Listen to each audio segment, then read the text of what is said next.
Noong Agosto 1896, nabunyag ng mga Kastila ang lihim na samahan ng mga Pilipino. Ang kataas-taasang kagalang-galangang katipunan ng mga anak ng bayan o katipunan. Kumalat ang takot sa Maynila at mga karatig bayan. Sa Pugadlawin, nagdipo ng mga rebolusyonaryo upang pagdesisyonan ang kanilang kapalaran.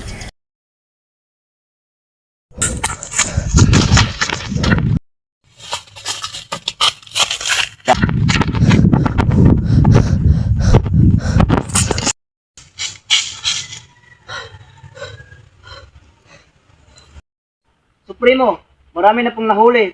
Pinaghanap na tayo ng mga Kastila. Pinapahirapan na nila ating mga kapatid.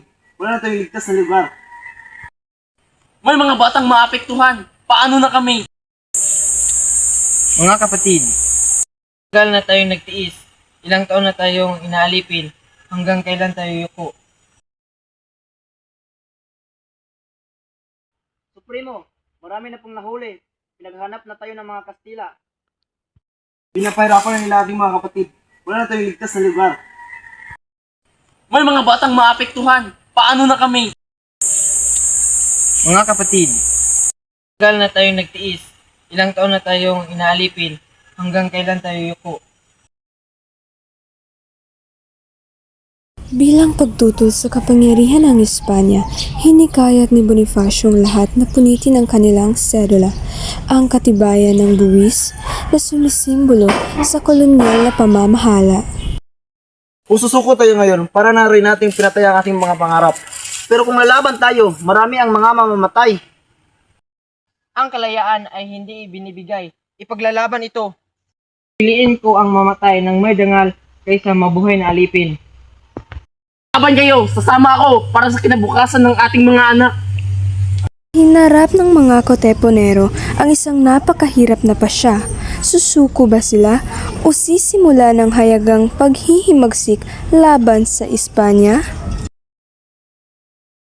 Ito ang simbolo ng ating pagkaalipin. Kung tunay tayong Pilipino, punitin natin ito.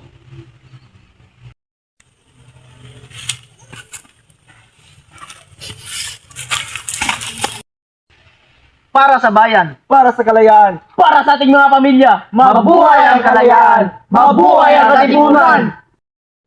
Punitin ang mga sidula!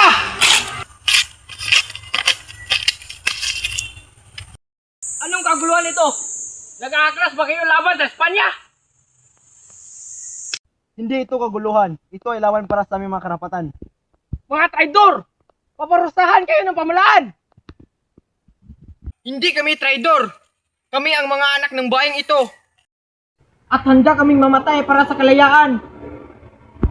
Ang matapang na pangyayaring ito sa Pugadlawin ang naging hudyat ng himagsikan laban sa Espanya.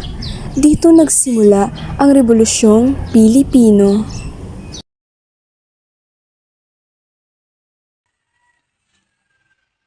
Hindi na kami matatakot! Ang labang ito ay para sa susunod na henerasyon. Hindi na tayo mga alipin. Tayo ay mga Pilipino.